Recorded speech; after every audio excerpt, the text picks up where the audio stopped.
here we are with a new series about judging Pokemon. This series will be about Pokemon that have a lot of good stuff and bad stuff going for them, and we'll judge if it's worthwhile training them or not. Today we have Tyranitar, so without further ado, let's start.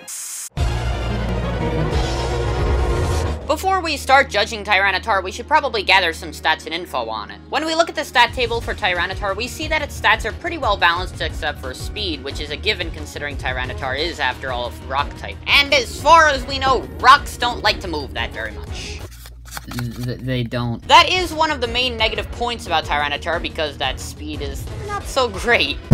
Tyranitar's Mega Evolution basically boosts every stat except for special attack and HP by an equal amount. Moving back to the normal form for now, though, we can see that Tyranitar's main strengths lie primarily in its physical attack and defense, with special defense also coming in to a lesser extent. Moving over to type vulnerability, this is where we begin to see why this Pokemon is considered controversial. It has 7 weaknesses as of Generation 7. However, it does have 6 resistances and 1 immunity, so I guess that kind of balances it out. That said, only 4 types damage Tyranitar normally. Comparing these to the stats, we could already see some conflicting with that speed lacking. Speed being only 61 as a base basically guarantees that the opponent will always go first. And if that Pokemon has one of the 7 types of moves that will do a lot of damage, you'll probably only have a few turns before you get KO'd or have to switch out. Something that could help with the weaknesses, though, is its ability, Sandstream. That creates a Sandstorm that will boost special defense by 50% of rock types.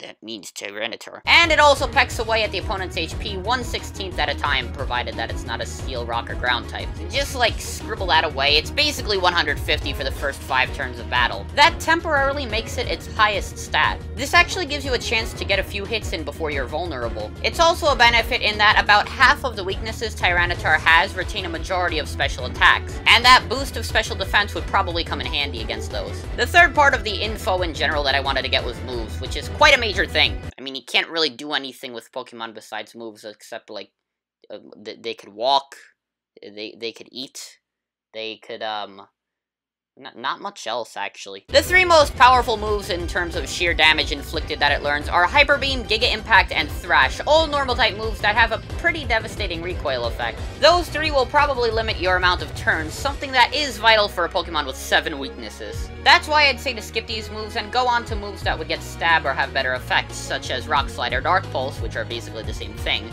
Stone Edge, and Earthquake. On the TM side of things, there is a ton more stuff opened up, with powerful moves being able to counter all but 2 of Tyranitar's weaknesses, with one of those, of course, being the only one that does 4 times the damage. In total, most of the attacks are physical, which matches up well with the stats from before. So there you go. I just said a lot of random stuff, so let's make a summary. Tyranitar has well-balanced stats, with the only exception being speed. It has 7 weaknesses and 7 strengths against other types, and mostly physical attacks that counter many of its weaknesses. With all of this, we could probably say that Tyranitar is a better option for offense than defense. It could pack a lot of damage with those high stats and moves matching up like that, but probably won't be able to last too long with those weaknesses after this Sandstorm wears off, despite its defenses being pretty buffed.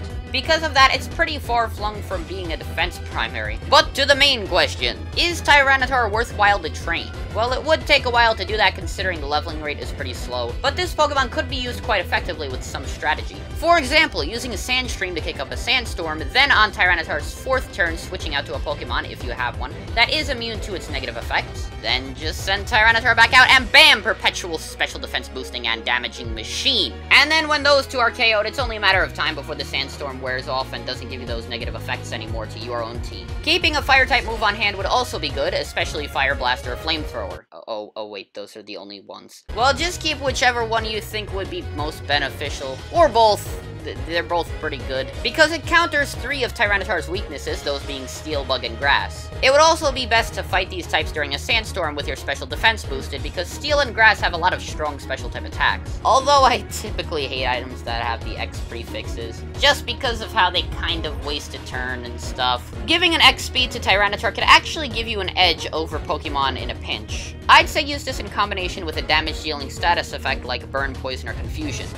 All of those can be caused by Tyranitar. That would probably cause the turn not to be a complete waste. So overall, if you're building a strategic offensive team, Tyranitar could be worthwhile training, whereas if you want a more defensive Pokemon in that slot, you're probably better off looking elsewhere. However, Pokemon battles play out differently, and everyone has their own strategies, so what do you think? Is Tyranitar worth it to train and use regularly? And if so, what strategies do you use for it? Please leave a comment down below. Also, it would be great if you left a recommendation for another controversial Pokemon down below. If I make the video, you'll probably even get a mention. Plus, if you want to see videos like this twice a week, make sure you are subscribed. Regardless, next week will probably be a collab, and I will see you in the next video.